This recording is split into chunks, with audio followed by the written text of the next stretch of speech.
cardiovascular accident. And after we finish the lecture, I just want to show you, well, a few of the things that we were talking about today on the overhead. I didn't want to interrupt this. So CVA is a cardiovascular accident, also known as stroke.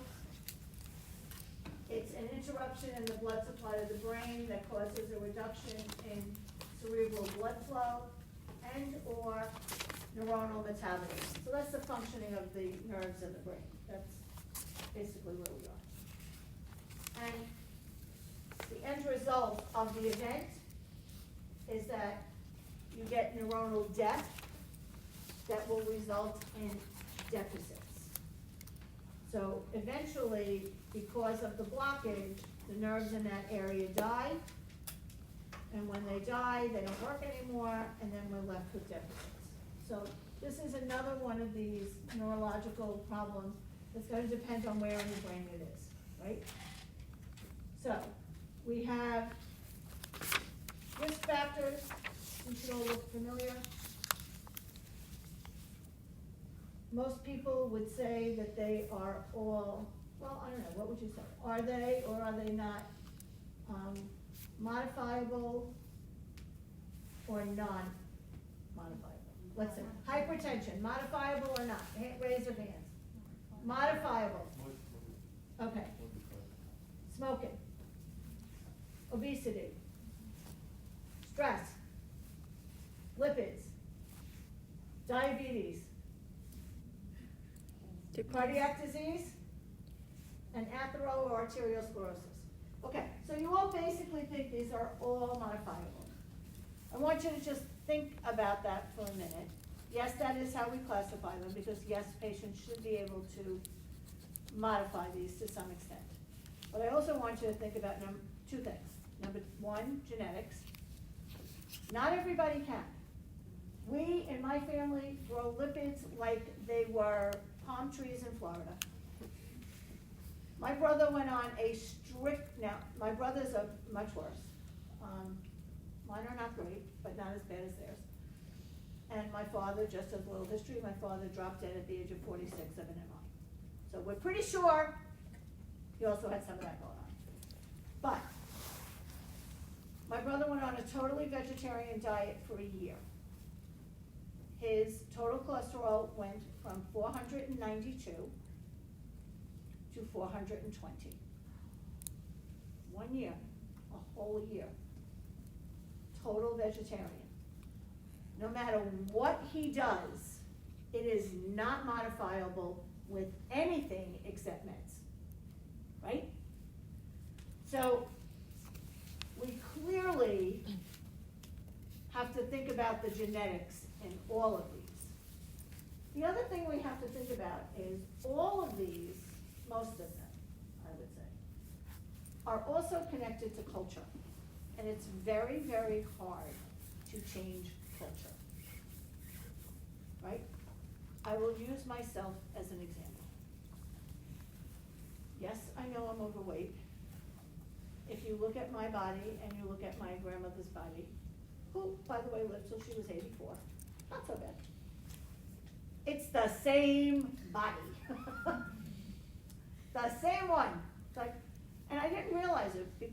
I don't know why I didn't realize it. And I was looking, I'm trying to organize pictures, and I was like, oh, that's my body. No wonder I have a problem. And every time I go to my nurse practitioner, she says to me, you know, Tom, we really got to do something. I'm like, yeah, I know. I'm working on it. And she says, well, you know what? Just cut out the white stuff. Like, cut out the pasta. Now, mind you, her name is Mary Kelly. Okay? Mary Kelly doesn't care about pasta. And I said to her, Mary Kelly, that's really her name.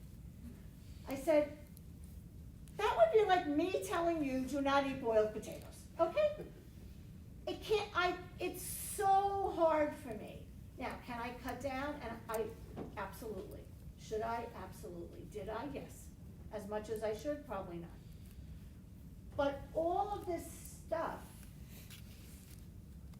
if we all did what we were supposed to do, Frito-Lay would be out of business.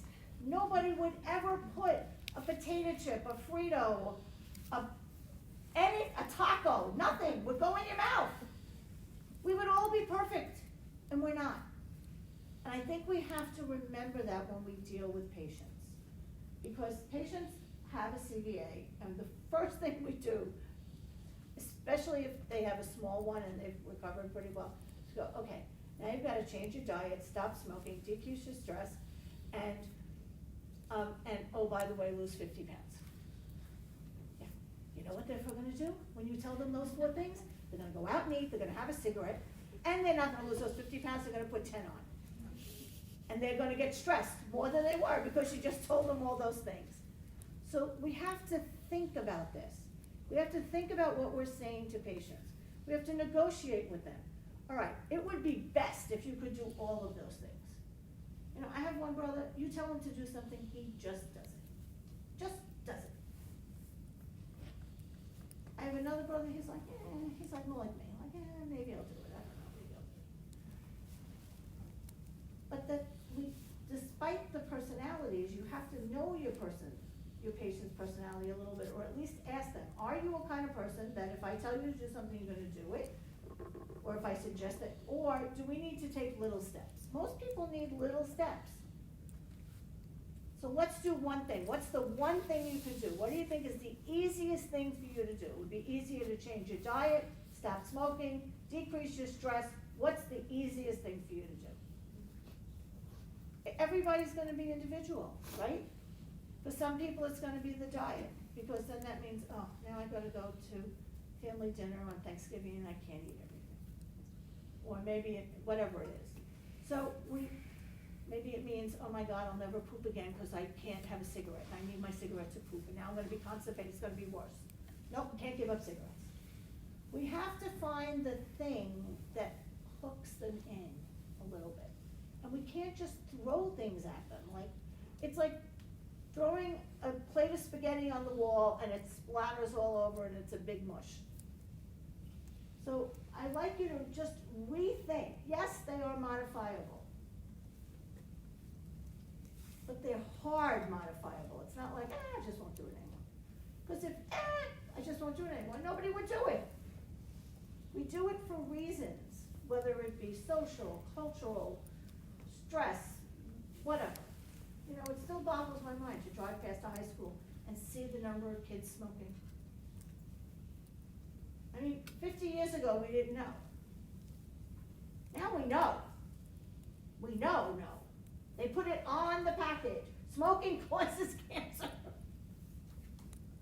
And yet you go past any high school in Bergen County when it's decent, even when it's not decent weather, and they're all out there, puffing away. Right? It's hard. That's all I'm saying to you, is it's hard, and pay attention to the fact that it's hard.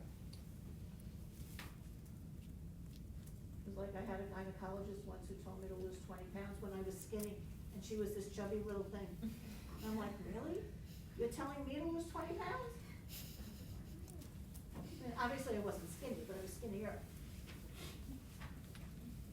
And there she was, this little roly-poly thing telling me to lose 20 pounds. So I was like, I don't know, I don't think so. But you can't, so we have to be careful. I usually say to patients, look, I need to tell you, you should probably lose 10 pounds. I know how hard it is, look at me. That's usually what I say to patients. Because I don't want them to think that I'm being hypocritical and I don't understand how hard it is. It's like a lifelong struggle for me. All right, types of strokes. We have, again, they're in an okay order. Embolic means what? What does that mean? What does that say to you when something is embolic? It's moving. An embolus moves. So we have a clot that's moving to another place. Typical one example of embolic is when they have carotid endarterectomy surgery, and within 24 hours a clot forms here to clot off where the surgical site is, and then their pressure goes up a little bit and the clot goes and up it goes to their brain. It's the #1 complication of carotid endarterectomies, which is why they stay in the hospital for 24 hours, so that we can evaluate that. was years and years ago when they first decided, oh, we could do this carotid endarterectomy, we could do 1,000 a day. They were sending everybody home. The very, like surgery, in, out, in, out, in, out, in, out, and then people were stroking at home. So they decided, oh, bad idea, we better keep them for 24 hours. So now they keep them for 24 hours, because that's the highest risk factor. Hemorrhagic stroke is when you have a rupture in the brain, and you have a brain bleed. It can be venous, it can be arterial. We talked a little bit about the epidural and the subdural, thank you. And then we have thrombotic. Thrombotic is approximately 80% of all the strokes are thrombotic. A thrombus is what? It's a blood clot, right? It's a clot, and but it's stationary. So a clot forms in one area of the vessel, whatever vessel we're talking about, and when it gets big enough to clot off the entire vessel, then the patient has a stroke.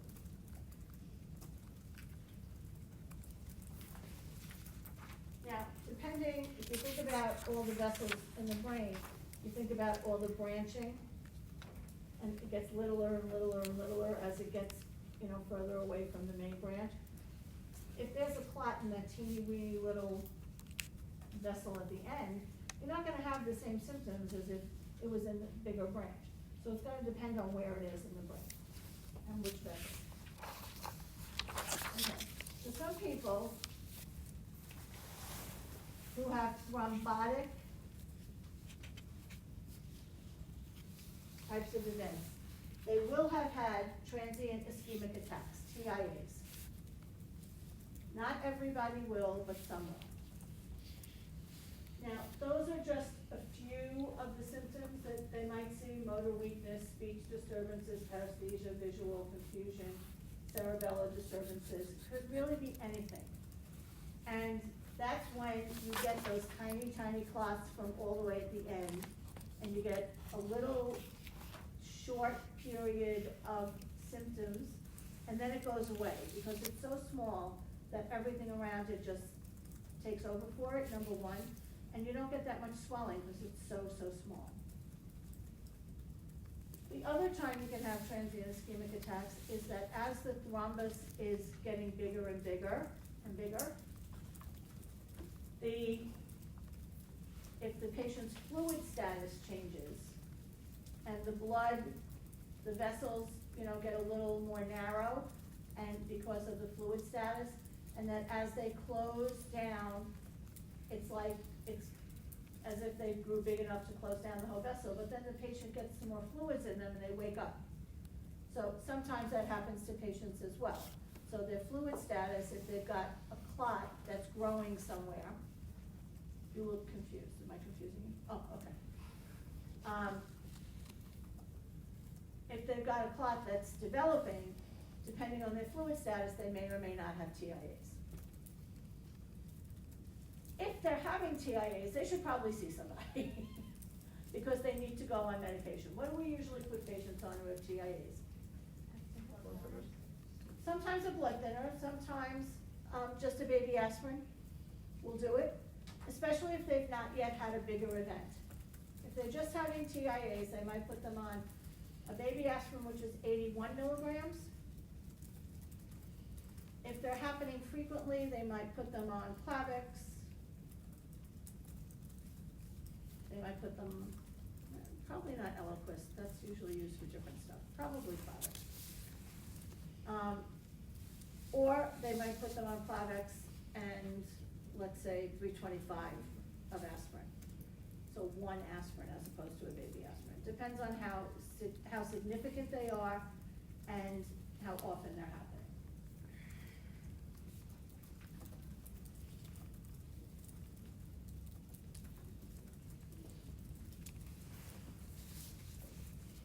So if, again, this is a perfect scenario, it doesn't have to happen with every person, but you have a TIA, that means you have reversible ischemic deficits. So when you have a TIA, they're reversible. Because either the TIA is due to a teeny tiny little clot, or it's because it's due to fluids and the clot isn't fully formed yet. But generally we're speaking, they're relatively short term, sometimes a couple of hours would be the longest time a patient would experience a TIA. Eventually what will happen if there's no intervention at all, or sometimes even if there is intervention, there will be a major event, a stroke. And we call the stroke, when it first happens, a stroke in evolution. Because it takes about 3 days for the stroke to fully complete.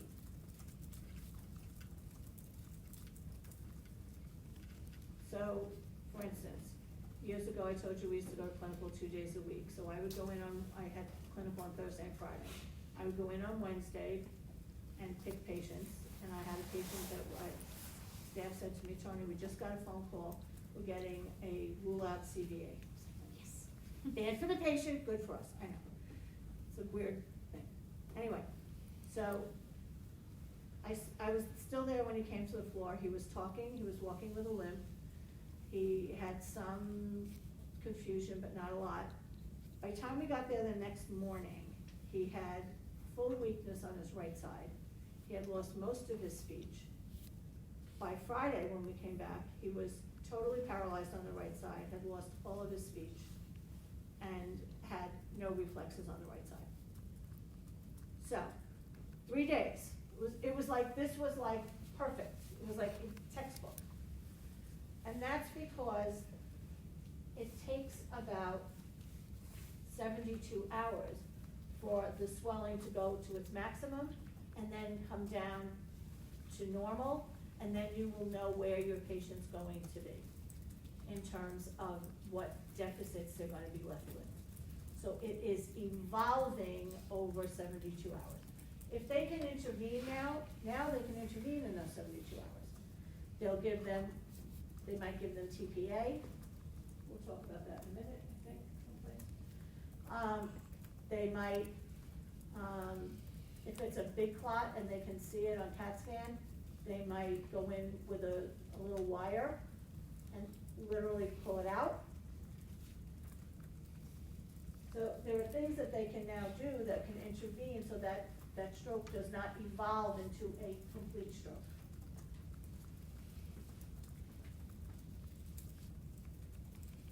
Okay, these are clinical manifestations. You should be familiar with all of them.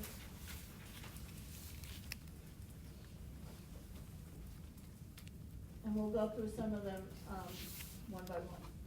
Hemiparesis and hemiplegia, just so you know the difference, this is the numbness and tingling, this is loss of motor function. Common diagnostic tools, again, you should be familiar with them. We talked about all of them in the beginning. And the clinical signs and symptoms we just talked about.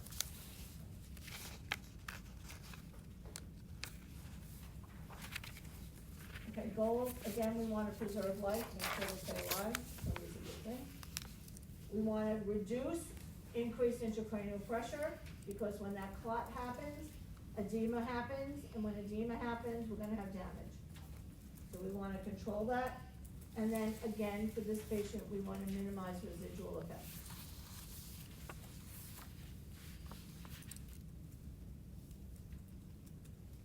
So one of the things we're going to talk about is aphasia. I already told you that language has two pieces, verbal processing and motor. And there are a couple of different types of aphasia. The first one is sensory receptive. It has to do with what's coming in, what information is coming in. And that's supposed to be the word area. I keep changing it, it keeps going back. I must not be saving it correctly. The Wernicke's area of the brain, and the motor expressive is the next one. That has to do with what they can actually physically speak. That's from the Broca's area of the brain. The problem is they're right next to each other. So oftentimes, the most common is mixed. Because the areas are right near each other, usually the swelling and the damage occurs at least in one, in both of them a little bit. And then there is global aphasia. That's when they lose all language. Fairly rare, but still out there.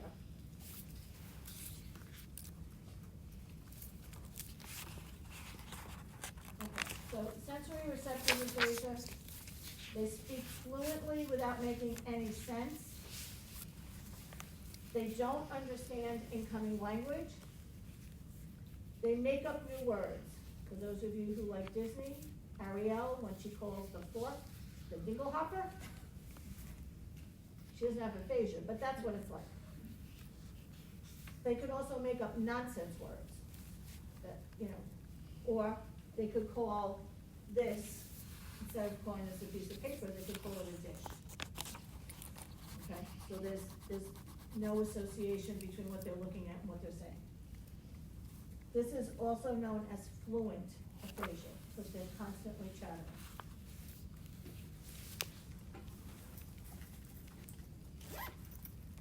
We have the other type, which is motor expressive aphasia. This is when they have difficulty expressing thoughts. They use single words. So they might want to say to you, I have to go to the bathroom, and the only thing that comes out is go. So you don't know where they want to go. They have difficulty writing, so handing them a pencil and paper will not help. And they have but they do understand what you're saying to them. So this is the patient you shouldn't be screaming at, which is what we do. We do that with anybody who doesn't understand. Even if they don't speak our language, what do? Hi, Mr. Smith! Like, it doesn't matter, they don't know what you're saying. How do you feel? And they don't answer us, and we're like, well, it's because they don't understand. Same thing with these patients. They don't these people understand, but they can't get it out. They can't get their answers out. The other guys don't understand at all. The fluent aphasia.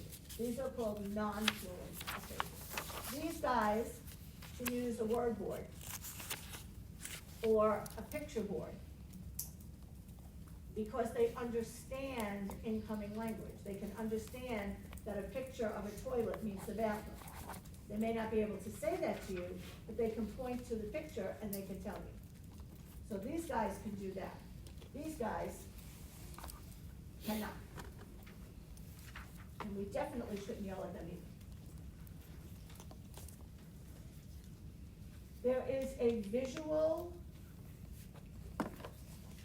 and not being able to speak is very frustrating for most patients, just so you know. There is a visual complication of stroke, and I will show you a picture as soon as we're done. It's called homonymous hemianopsia. That's one of my favorite words. And what that means is you have blindness in the same visual field in both eyes. So both left sides or both right sides. So it's like your eye is in half, and you can see on this half only or that half only. So they have to learn how to scan their environment. Sometimes they will actually let them use like with the blind people, this cane. They will sometimes use a cane. They also have these very cool glasses that look like Venetian blinds, and they put them in one direction or another. I think physical therapy does it. And they fit the patient so that it brings the vision back to one image instead of being separated. If you Google it, there's actually a very cool picture of it. This happens when the lesion or the clot is behind the optic chiasm. Do you remember what the optic chiasm is? Mm-hmm. That's the part in the back of in the brain, in the center of the brain, where the optic nerve crosses. Because part of the optic nerve comes from the occipital and goes to the same side, and part of it crosses and goes to the other side. So, and I just told you the nursing interventions. We need to make sure that they scan their environment. that they're using a cane or they have those special glasses. They often lose their license, they can't drive if they recover, but they don't recover that part, they can't drive. We had a student whose father had that, he had a terrible car accident with a head injury. And that is the only thing, he was the only neurological deficit he was left with. But he was a delivery man, so he lost his job anyway because he couldn't drive.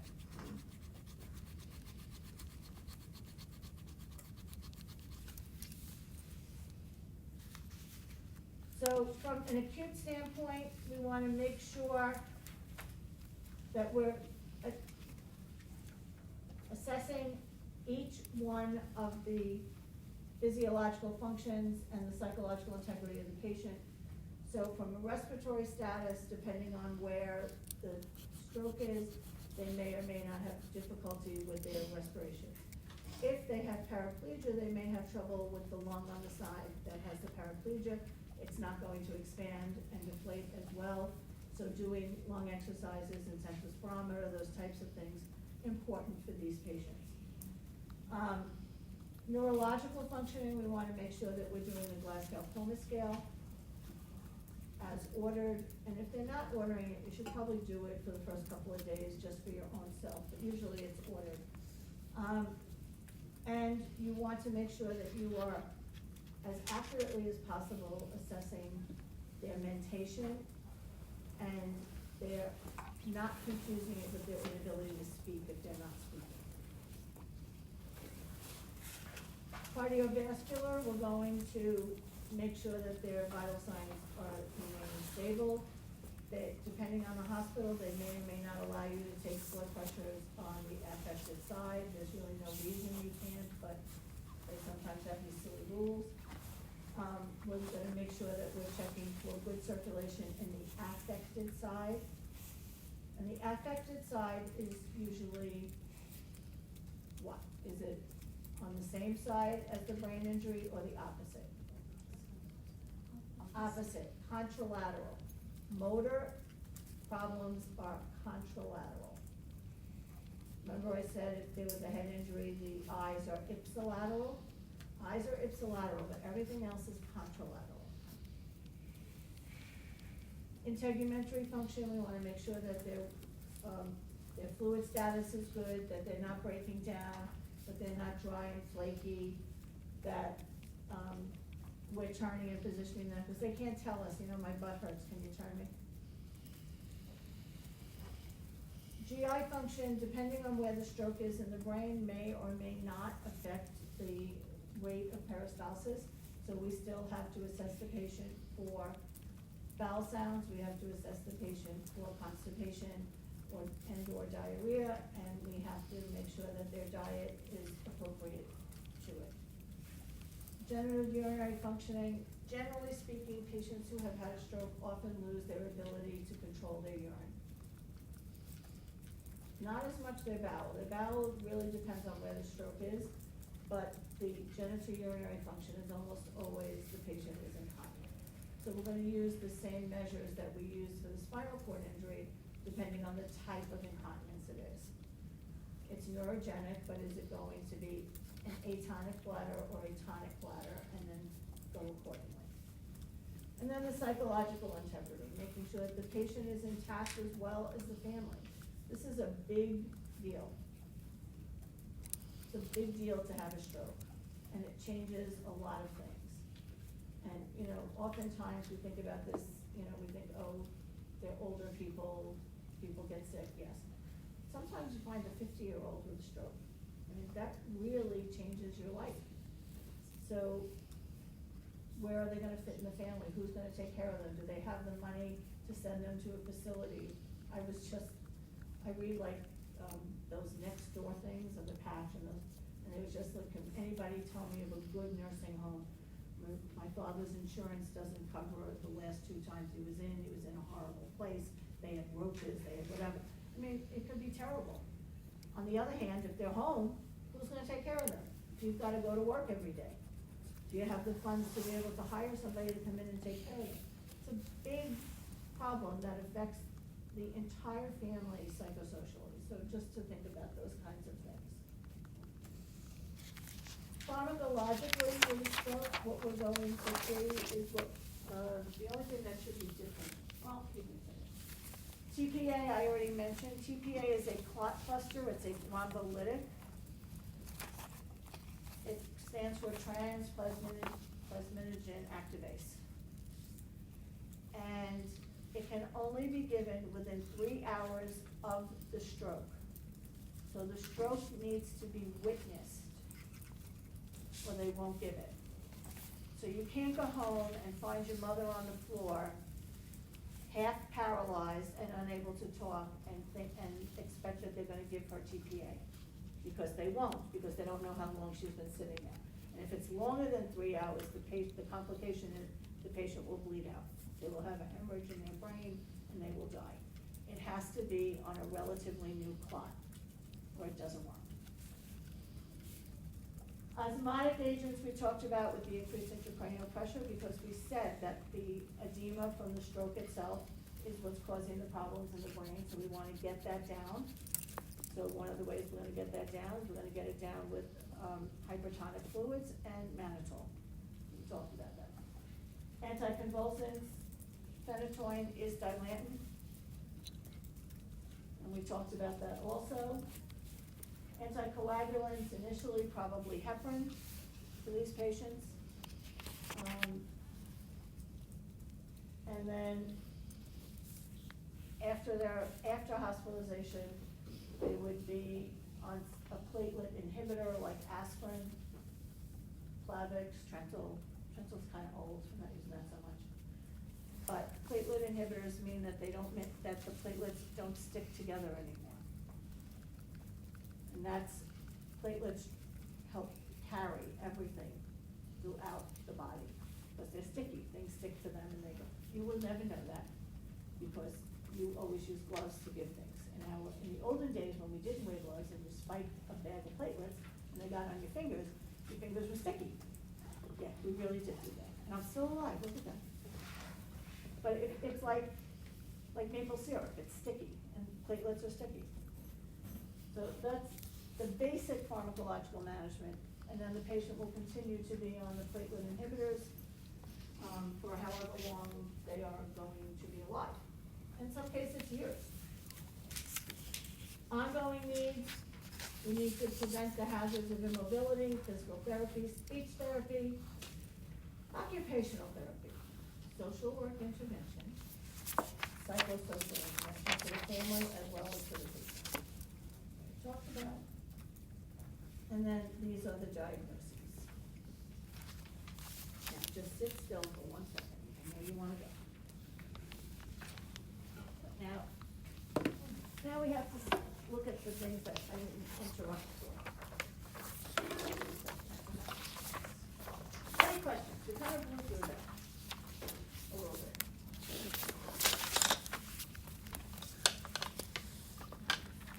It's pretty straightforward stuff. There's just a lot of it.